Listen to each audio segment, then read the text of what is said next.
Hi guys, welcome back to the channel. We will be discussing England's famous victory versus India yesterday. Bazball coming up with the goods and really shocking India in their own backyard.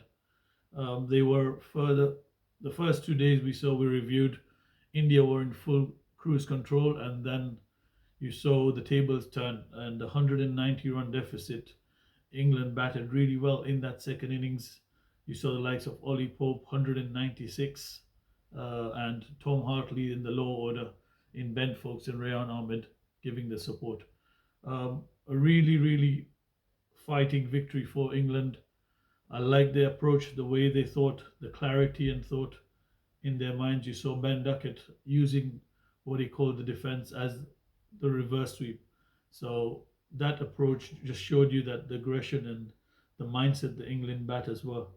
Ollie Pope, brilliant there, the way he marshaled himself with all the batters. And again, when Tom Hartley came in, the lead was only 149. So from there on, they added about another 85 odd, which proved to be very vital with Rayan Ahmed giving the support.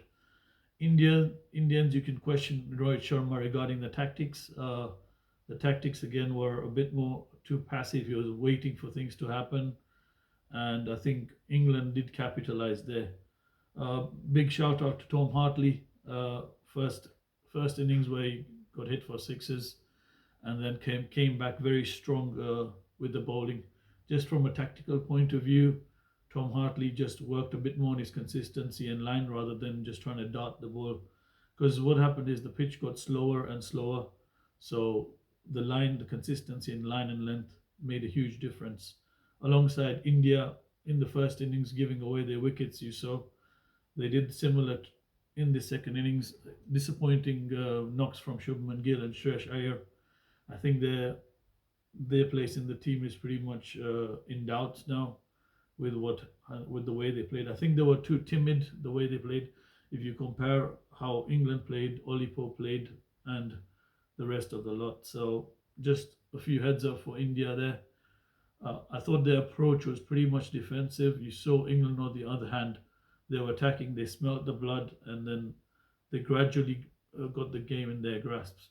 I think what happened is England's mindset was pretty much clear that they were going to win even after we saw the lead growing to about 175. You could see the Indian heads drop, and what we saw with the bat in the second innings from India was they weren't themselves. And a fourth inning score of 235 is pretty hard on that deck.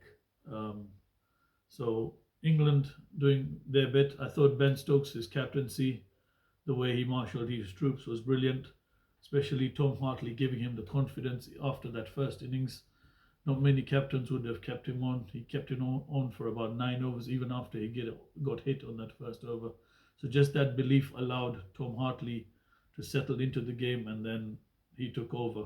And as a spinner on the fourth innings, as a visiting spinner on debut, you do feel the pressure because you're expected to do well and take wickets in India. And I thought he outbowled Akshar Patel and the other two spinners in Jadeja and Ashwin. So very great debut from Tom Hartley, which is good to see. I thought Ben Stokes, the captain, he played it really well.